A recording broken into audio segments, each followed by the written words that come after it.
भारत माता की, भारत माता की। भारतीय जनता पार्टी के राष्ट्रीय अध्यक्ष श्रीमान नड्डा जी, राजनाथ जी, अमित भाई और सभी साथी,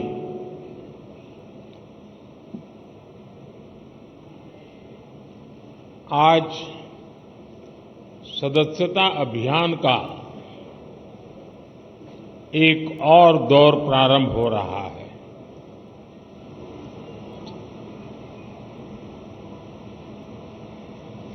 भारतीय जनसंघ से लेकर के अब तक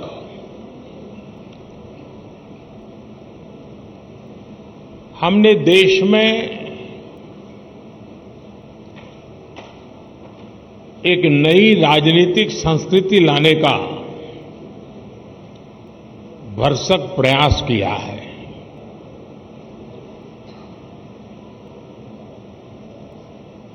जब तक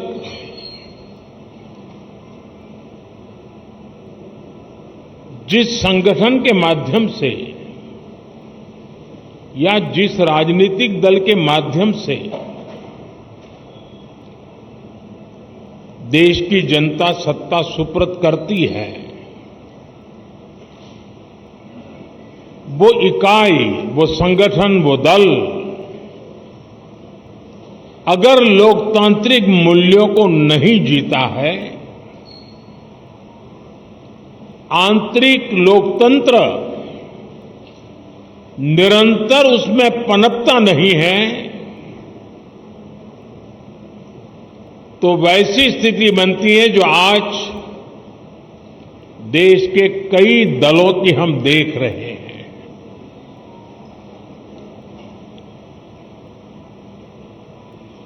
और जैसा अमित भाई ने कहा, हिंदुस्तान में एकमात्र यही दल है जो अपनी पार्टी के संविधान के अनुसार अक्षरशः लोकतांत्रिक प्रक्रियाओं को उसका पालन करते हुए अपने कार्य का विस्तार कर रहा है और जन सामान्य की आशा आकांक्षाओं पर खरा उतरने के लिए अपने आप को निरंतर योग्य बनाता रहता है।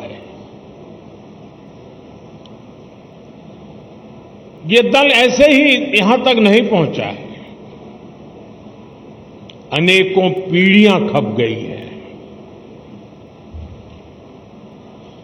वर्तमान पीढ़ी के अनेक कार्यकर्ता हैं जिनके नाम भी नहीं जानते होंगे। ऐसे लोगों ने अपना जीवन खपाया, तब जाकर के ये दल लोगों के दिलों में जगह बना पाया है।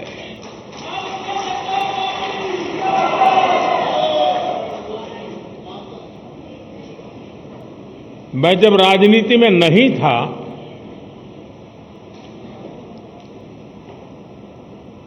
उस जनसंघ के जमाने में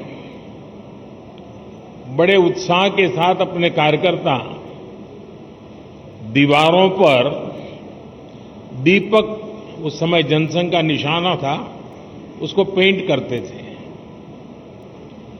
और कई राजनीतिक दल के नेता अपने भाषणों में मजाक उड़ाते थे कि दीवारों पर दीपक पेंट करने से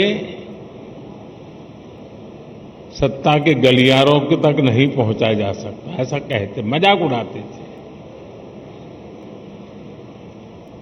हम वो लोग हैं जिन्होंने दीवारों पर कमल पेंट किया, लेकिन इतनी श्रद्धा से पेंट किया कि विश्वास था ये दीवारों पर पेंट किया हुआ कमल कभी न कभी तो दिलों पर भी पेंट हो जाएगा।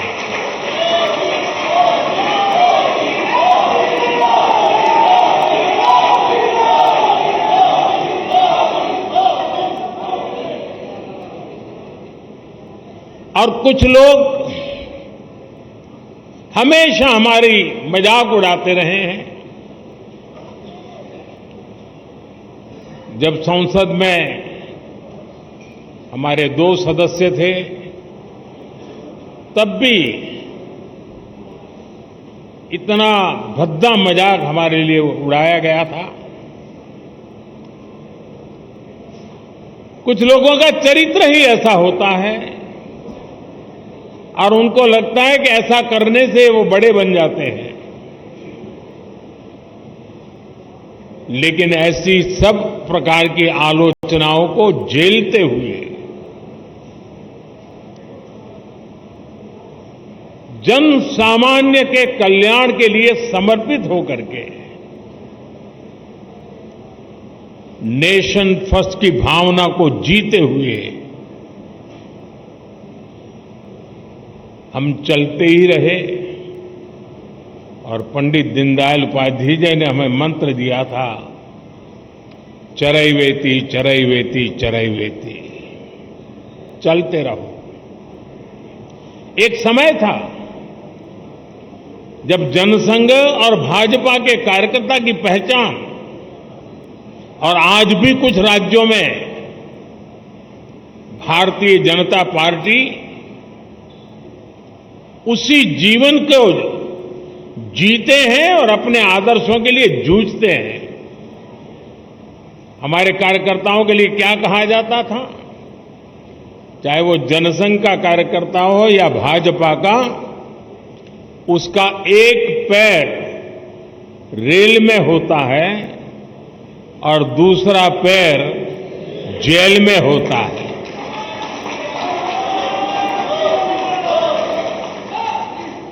रेल में इसलिए कि भारतीय जनता पार्टी का कार्यकर्ता निरंतर भ्रमण करता था, प्रवास करता था, जहां भी उसको जाना होता वो दौड़ता रहता था और समाज की समस्याओं के समाधान के लिए सत्ता पर बैठे हुए लोगों के सामने संघर्ष करता था। और इसलिए कभी जेल तो कभी बाहर, ये उसकी स्थिति रहती थी। मुझे याद है करीब 50 साल पहले की बात होगी, जनसंघ के लोग अहमदाबाद में सत्याग्रह कर रहे थे और एक अपनी कार्यकर्ता बहन जो जेल गई थी, करीब करीब 1 महीना लोग सब जेल में रहे थे सिर्फ आंदोलन करने के लिए, और उसकी गोद में 9 महीने का बच्चा हाथ में लेकर के वो जेल में 1 महीना गुजार करके आई थी। ऐसे जुल्म सहकर के ये पार्टी यहां पहुंची है।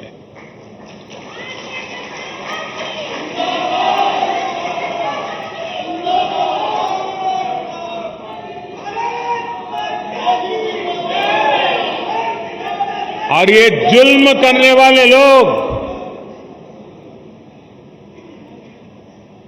एक छोटे से जुलूस को भी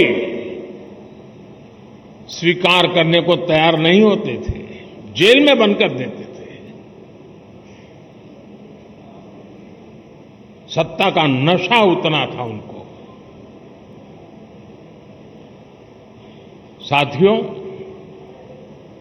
मैंने सालों तक संगठन में ही काम किया है। मैं भी कभी इसी प्रकार की बैठकें लिया करता था, दौरा किया करता था, सदस्यता अभियान का हिसाब किताब किया करता था। और मेरी ट्रेनिंग इस काम के लिए प्रमुख रूप से हमारे माननीय सुंदर सिंह जी भंडारी जी ने की थी और वे इस विषय में बहुत आग्रही रहते थे। थोड़ा सा भी वो इधर उधर स्वीकार नहीं करते थे।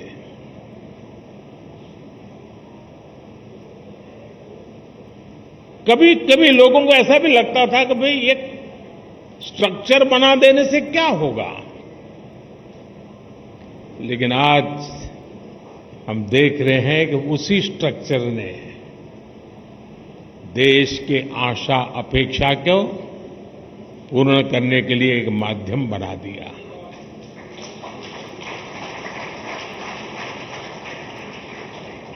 अब हम सदस्यता के लिए जाएंगे। साथियों, ये सदस्यता कर्मकांड नहीं है। हमारे लिए सदस्यता यानी अपने परिवार का विस्तार है। हमारे परिवार में अगर किसी का जन्म होता है तो जितनी खुशी होती है, हमारे परिवार में शादी कर करके कोई बहू आती है तो परिवार के विस्तार का जो आनंद होता है, वो आनंद बीजेपी में जो कोई नया सदस्य बनता है, परिवार के विस्तार का आनंद होता है।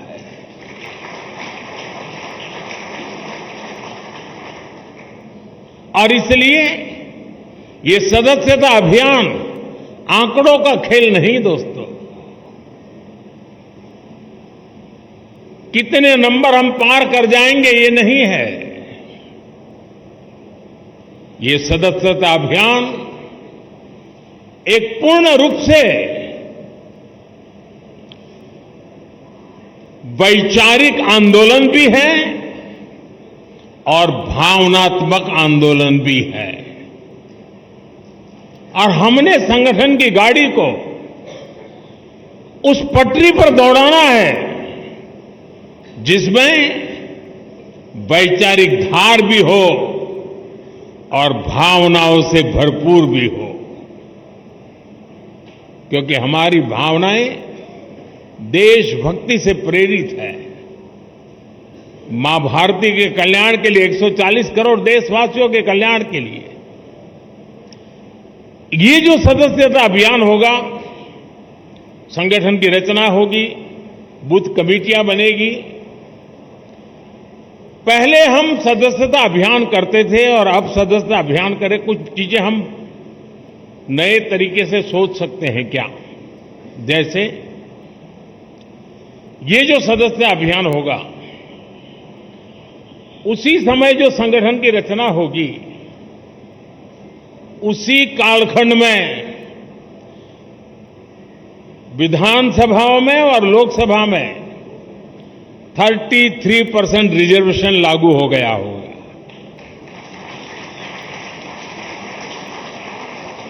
महिलाओं के लिए अगर ये 33% रिजर्वेशन इसी कालखंड में आने वाला है, तो क्या मेरी सदस्यता अभियान में मैं ऐसे सभी लोगों को जोड़ूंगा जो मेरे पार्टी के इतने महत्वपूर्ण निर्णय में अधिकतम महिलाओं को विजयी बना करके एमएलए, एमपी बना सके।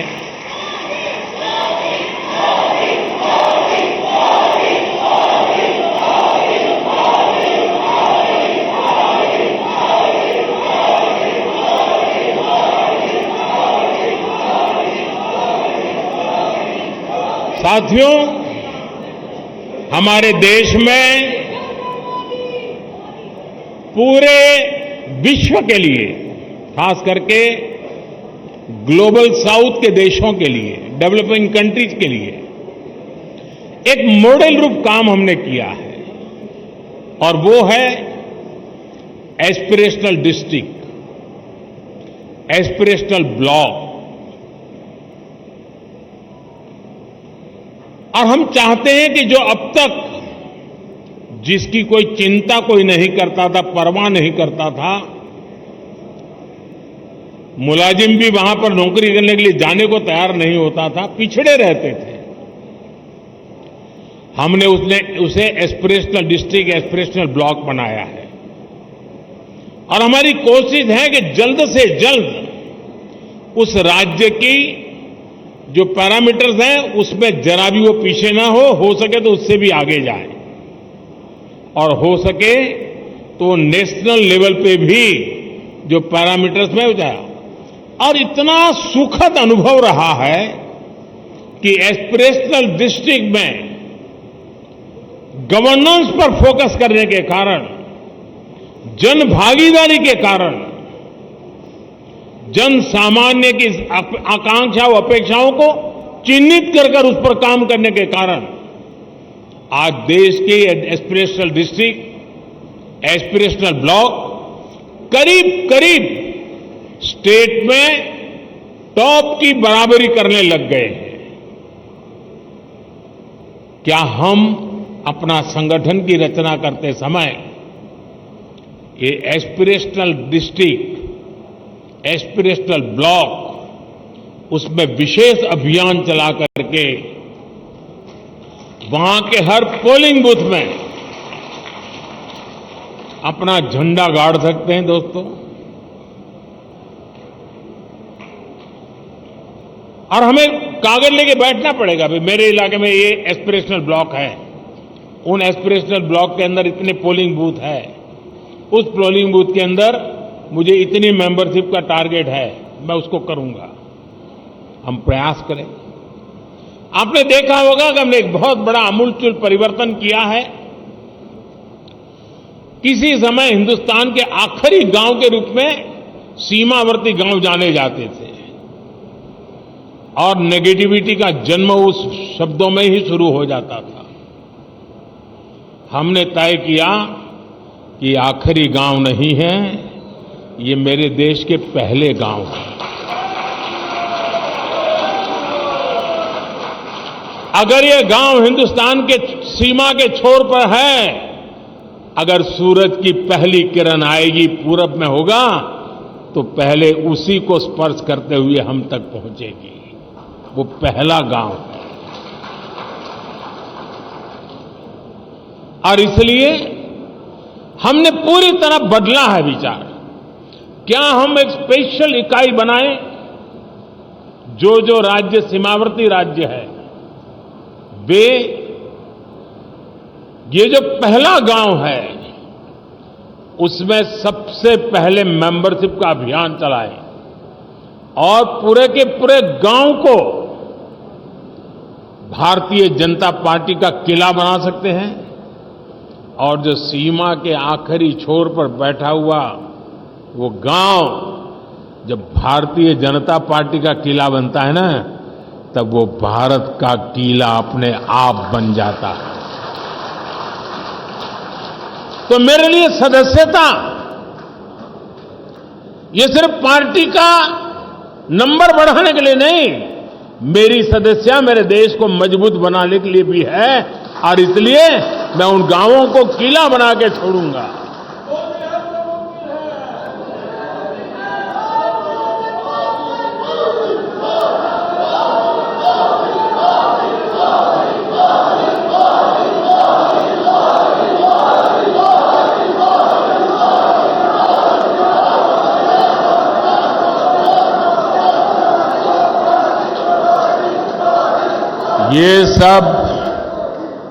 ये सब मुमकिन है लाखों कार्यकर्ताओं के तपस्या के कारण।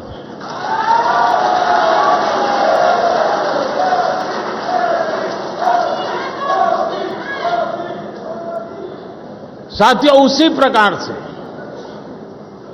जहां दो राज्य की सीमाएं मिलती हैं,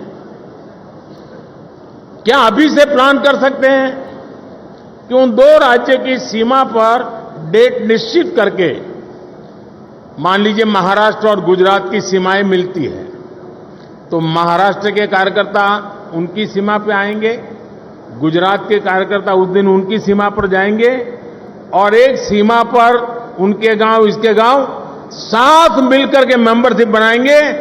महाराष्ट्र का गांव होगा, वहां गुजरात के लोग भी नजर आएंगे, गुजरात का गांव होगा, महाराष्ट्र के लोग नजर आएंगे और उस स्टेट के बॉर्डर के सभी गांवों को मैं कवर कर सकता हूं। जब मैं कहता हूं एक भारत श्रेष्ठ भारत, मेरे एक भारत श्रेष्ठ भारत की ये जो रेखाएं बनी हुई है नक्शे पर, मेंबरशिप के द्वारा मैं महाराष्ट्र के गांव को, गुजरात के गांव को, वहां के दिलों को जोड़ने के लिए मैं मेरा कमल खिला सकता हूं क्या? और इसलिए मैं कहता हूं साथियों, ये सदस्यता अभियान मेरे देश का सामर्थ्य बढ़ाने के लिए है। हमने हमारे ट्राइबल इलाके, मुझे याद है एक सदस्यता अभियान के समय मैं हिमाचल में मेरा दौरा था, ये नड्डा जी के इलाके में, और मैं पहाड़ी क्षेत्रों में जाना चाहता था। एक पोलिंग बूथ पर जाने में मेरा एक दिन लगता था, पहाड़ों पे चढ़ना पड़ता था, और वहां जाकर के 20-22 लोगों की मीटिंग करके मैं नीचे उतरता था। पूरा दिन मेरा चला जाता था, लेकिन मुझे आनंद होता था कि वहां कोई तो होता था जो पूछता था कि साहब ठंड बहुत है, पहले चाय पी लीजिए। का आतंक रह सकता है। पीछे एक्सपर्ट्स कई वजह बताते हैं। बहराइच की जिस महसी तहसील में भेड़ियों का कॉम्बिंग ऑपरेशन चल रहा है, वो घाघरा का कछारी क्षेत्र है। इस वक्त देश भर में मानसून की बारिश देखी जा रही है। बहराइच में भी मानसून की वजह से रेस्क्यू में दिक्कत आ रही है, क्योंकि बारिश होने से जगह जगह पर जल भराव हो रहा है। वहीं गन्ने की फसल भी लहलहा रही है, जिससे खेतों में हर तरफ हरियाली दिखाई दे रही है। और भेड़ियों के लिए छिपना भी आसान है। एक तरफ तापमान भी बढ़ रहा है, जिसकी वजह से उमस हो रही है, और बढ़ते टेम्परेचर के बीच कैमरों में ओवरहीटिंग भी हो रही है, जिसकी वजह से भेड़ियों को पकड़ना मुश्किल होता जा रहा है। और इसीलिए कयास लगाए जा रहे हैं कि अगले 1 महीने तक भेड़िए आतंक मचा सकते हैं, क्योंकि सितंबर जाते जाते बारिश भी कम हो जाएगी और फसलें भी कटने लगेंगी, जिसकी वजह से भेड़ियों का छुपना भी मुश्किल होता जाएगा। आज से करीब 28 साल पहले भी उत्तर प्रदेश में भेड़िए नरभक्षी बन गए थे। साल 1996 की बात है, जब उत्तर प्रदेश के 3 जिलों प्रतापगढ़, सुल्तानपुर और जौनपुर में कई लोग आदमखोर भेड़ियों का शिकार बन गए थे। भी बड़ा था, काफी ह्यू एंड क्राई था, काफी उसमें पॉलिटिकल भी वो था। तो वन विभाग की कई टीमें ने उसे 3-4 महीने वो ऑपरेशन चला था। वो ऑपरेशन वास्तव में काफ़ी टफ था, क्योंकि उस सारे भेड़िए गांव की तरफ जाते थे। अल्टीमेटली उसमें 7 या 8 भेड़िए मारे गए, और पता तब भी चला जब 8वें भेड़िए मारने के बाद कई दिन तक कोई घटना नहीं रही हुआ, वो ख़त्म हो गया होगा, और वो ख़त्म भी हो चुका था। उसमें हमारे एक DFO प्रतापगढ़ थे, उनके आँख में चोट भी आ गई थी। उसमें काफ़ी एक दूसरे से सटे ये जिले थे, जहां के 40 गांवों में उस वक्त भेड़ियों ने 30 बच्चों की जान ले ली थी।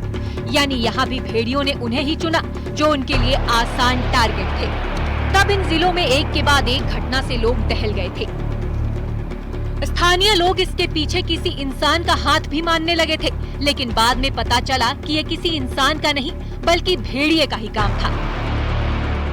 अटैक करते हैं, सीधे गले को दबाते हैं। कोई छोटे बच्चे हैं, कह भी नहीं पाते हैं, तो उनको लेकर भाग जाते हैं, और इतना वो 5-6 किलो वजन आसानी से उठा लेते हैं। तो ये है कि इस तरह के ये मौसम भी इस तरह का रहता है। जैसे जाड़े में ये नहीं हुई, क्योंकि सब लोग घरों के अंदर रहते हैं। तो मौसम का भी है, इसमें मेन चीज़ है कि लोगों को जागरूक करना पड़ेगा, और कर भी रहे होंगे कि सब लोग घरों के अंदर रखें, बच्चों को विशेष रूप से अंदर रखें। अब तो बिजली की भी इतनी समस्या नहीं है, उस समय तो बिजली की काफ़ी समस्या थी। 27-28 साल पहले घर भी लोगों के उतने अच्छे नहीं थे, तो काफ़ी उस समय हालात पूरी तरह से बेकाबू हो गए थे। भेड़ियों के हमलों में बच्चे लगातार मारे जा रहे थे, जिससे प्रशासन की चुनौती भी बढ़ चुकी थी। उस वक्त लोग घरों से बाहर निकलने में भी घबरा रहे थे, खेतों में काम नहीं कर पा रहे थे। तब भी भेड़ियों के खिलाफ ये ऑपरेशन सितंबर महीने तक चला था, और उसके बाद ही हालात सामान्य हो पाए थे। इसी वजह से अब बहराइच में भी अब यही आशंका जताई जा रही है। तो बहुत ज़्यादा गांव से इनका इंटरेक्शन एक बना ही रहता था, तो इनको कहीं बहुत ज़्यादा वो नहीं थी। कभी कभी कोई घायल हो जाने पर, या कोई लंगड़ा हो गया, या कोई जैसे कि सह प्रायोजक क्विक पेन रिलीविंग ऑयल, दर्द से जल्द राहत। कि हमारे लिए ये हमारा जो परिवार का विस्तार है, वो विस्तार अपने आप को फैलाने का है ऐसा नहीं है, अनेक लोगों को अपने आप में समाने का है, हमारे भीतर समाहित करना है, हमारे सुख दुख का साथी बनाना है। और तब जाकर के एक ऐसा भाजपा परिवार पूरे देश में निर्माण होता है जो राष्ट्र के सपनों को पूरा करने के लिए एक कैटलिक एजेंट के रूप में बहुत बड़ी सेवा कर सकता है। और इसलिए साथियों, इस सदस्यता अभियान को एक पवित्र कार्य मान करके हमने करना चाहिए। और जब कोई व्यक्ति सदस्य बनता है ना, जैसे कोई नया बच्चा स्कूल जाता है तो माँ बाप कैसा माहौल बनाते हैं,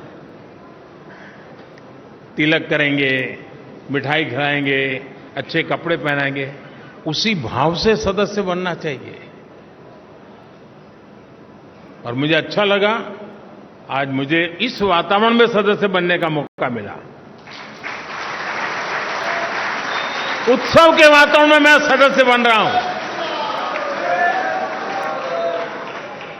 हम भी सदस्यता अभियान को उत्सव में परिवर्तित करें। सामने वाला हमारे परिवार में जुड़ रहा है, मतलब हम बड़े गौरव अनुभव कर रहे हैं कि आप हमारे यहां आए। हमें ये भाव नहीं लाना चाहिए कि हमने उपकार किया है तो मैं मेंबर बना के, नहीं। आपने देश हित के लिए आगे आए हैं, हमारे लिए गौरव की बात है। आप हमारे एक साथी बन गए हैं जीवन में, इससे हमें और क्या धन्यता चाहिए। साथियों, आज जो 18-20 साल की उम्र के लोग हैं, उन्होंने वो अखबार नहीं पढ़े हैं जिसकी हेडलाइन हुआ करती थी कि आज इतने लाख का घोटाला हो गया, आज इतने करोड़। और इसी बीच बड़ी खबर श्रीगंगानगर से, जहां पर तस्करों के अवैध निर्माण पर बुलडोजर चला है। बड़ी जानकारी इस वक्त की, अवैध निर्माण को बुलडोजर से ध्वस्त किया गया है। पुरानी आबादी इलाके में ये बड़ी कार्रवाई यहां पर की गई है। तस्कर के अवैध निर्माण पर बुलडोजर चलने की बड़ी खबर। श्रीगंगानगर से बड़ी खबर, एक तस्कर के अवैध निर्माण को जमींदोज किया गया है बुलडोजर चला करके। ये तस्वीरें आई हैं श्रीगंगानगर से। देखिए किस तरीके से एक आलीशान मकान खड़ा किया गया था इस तस्कर की तरफ से, अवैध निर्माण करते हुए उसको बाहर से ये अवैध निर्माण तोड़े गए हैं।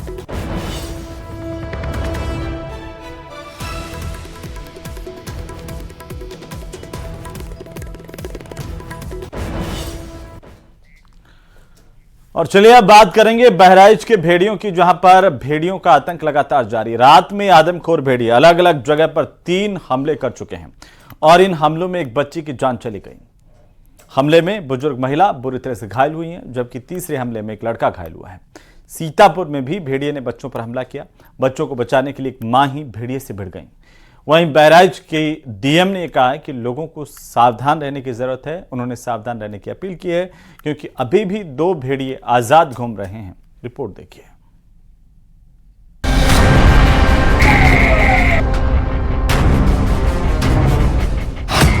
रात के अंधेरे में एक और शिकार,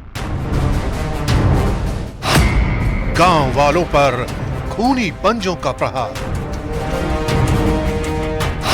बहराइच में ऑपरेशन भेड़िया। आदमखोर पंजों ने बहराइच के कई गांवों को जकड़ रखा है। 50 से ज्यादा टीमें बहराइच में दिन रात भेड़ियों को पकड़ने के काम में लगी हैं, लेकिन भेड़ियों की चालाकी के आगे किसी की एक नहीं चल रही। भले ही कई भेड़ियों को प्रशासन ने अपने शिकंजे में कसने का दावा किया है, लेकिन रात होते ही दहशत फिर पसर जाती है। भेड़िया फिर शिकार पर निकलता है और अपने मकसद में कामयाब हो जाता है। इस बार 3 साल की अंजलि को भेड़िए ने अपना शिकार बनाया है। जैसे घटना हुई, इस घर में दरवाजा था, लेकिन उस कमरे में ना सो के दूसरे वाले कमरे में सोए थे। मैं आपके माध्यम से यही अपील करना चाहती हूँ कि जो भी ये 2-3 रह गए हैं हमारे, तो उसमें जब तक ये पकड़े नहीं जाते तब तक गांव वाले सचेत रहें, या तो छत पे सोएं या वो, और विशेष रूप से ध्यान रखें अपना। बहराइच में भेड़ियों की दहशत इस कदर हो चुकी है कि गांव वाले 24 घंटे घरों की पहरेदारी कर रहे हैं। सबसे ज्यादा खतरा उस वक्त होता है जब लोग रात के अंधेरे में गहरी नींद सो रहे होते हैं। यही वजह है कि रात को भी गांव के तमाम लोग जंगलों की खाक छानने को निकल पड़ते हैं। में जहां पर रात में काउंटिंग की जा रही है, मैं कहूंगा कि दिखलाए कैमरामैन किस तरीके से ये लोगों को जागरूक करने का काम कर रहे हैं। रातों में जागरूकता इससे कहीं इनके इस गांव में भेड़िया दोबारा ना आ जाए। आप देखिए किस तरीके से ये लोग जो है वो खेतों में गन्ने के खाका लगा रहे हैं कि कहीं इस खेत में आदमखोर भेड़िया बैठा ना हो, और बैठा होगा तो वो गांव के लिए नुकसानदेह होगा, फिर किसी बच्चे पे हमला कर देगा या किसी आदमी पे हमला कर देगा। प्रशासन की तरफ से लोगों की सुरक्षा के लिए जो चक्रव्यूह बनाया गया है, उस चक्रव्यूह को भी भेड़ियों ने ध्वस्त कर दिया है। चौंकाने वाली बात यह है कि भेड़िए बेखौफ होकर लोगों का शिकार कर रहे हैं। हाँ, जैसा कि 6 में से 4 हमने पकड़ा है, तो वही हुआ कि हाथ से निकल गई, पूंछ बची है, तो हम वो भी पूंछ भी निकालेंगे। कितने जहाँ पे कैमरे लगे हुए हैं और कितनी टीम आपकी वन विभाग की जो कंटिन्यू इस इलाके में काम कर रही है, कितने लोग होंगे लमसम? लगभग 25 टीम, लगभग 200 लोग बराबर लगे हुए हैं। डरे सहमे लोगों के पास सिर्फ और सिर्फ एक विकल्प बचा है। लोग हथियार लेकर उन दुश्मनों को सबक सिखाने को निकले हुए हैं, जिन्होंने उनकी रातों की नींद को दुश्वार कर दिया है।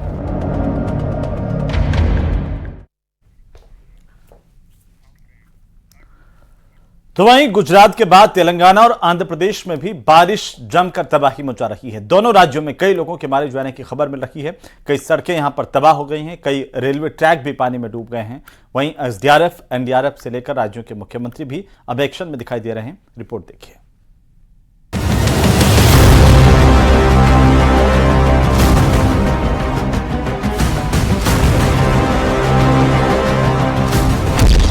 दक्षिण में आसमानी आफत का कहर।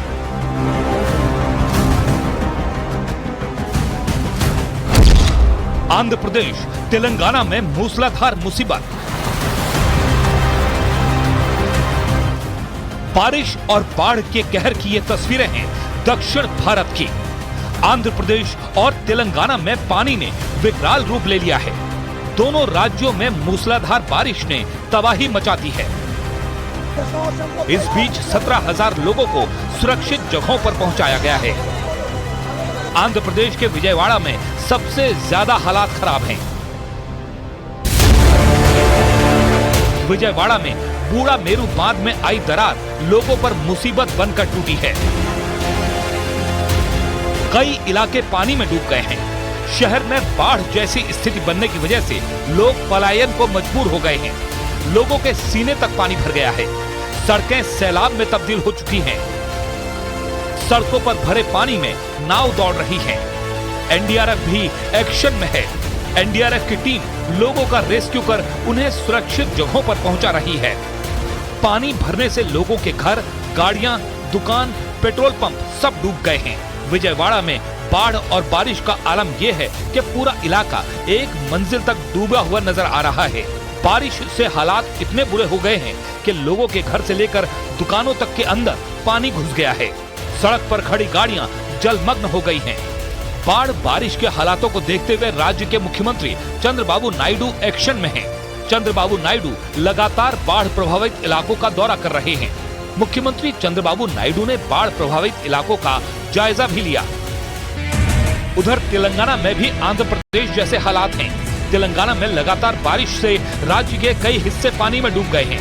सूर्यापेट, भद्राद्री, कोठागुडेम, महबूबाबाद और खम्मम जिले बाढ़ से सबसे ज्यादा प्रभावित हैं। भारी बारिश की वजह से तेलंगाना में रेलवे ट्रैक को भी नुकसान पहुंचा है। महबूबाबाद के इंटकने में रेलवे ट्रैक बह गया, जिसकी तस्वीरें भी सामने आई। तेलंगाना में 3 जगहों पर हुई तेज बारिश के बाद पटरियां टूटने से दक्षिण मध्य रेलवे की रेल सेवाओं पर भी असर हुआ है। आसमानी आफत की वजह से तेलंगाना के मुख्यमंत्री रेवंत रेड्डी ने प्रशासन को हाई अलर्ट पर रहने के निर्देश दिए। सरकार ने 19 जिलों में अचानक बाढ़ आने की चेतावनी जारी की है। उधर केंद्र दोनों राज्यों पर बाढ़ के हालात पर नजर रखे हुए है। प्रधानमंत्री मोदी ने भी आंध्र प्रदेश के मुख्यमंत्री चंद्रबाबू नायडू और तेलंगाना के मुख्यमंत्री रेवंत रेड्डी से बाढ़ के हालात को लेकर बात की। पीएम ने केंद्र की तरफ से हर संभव मदद का भरोसा भी दिया।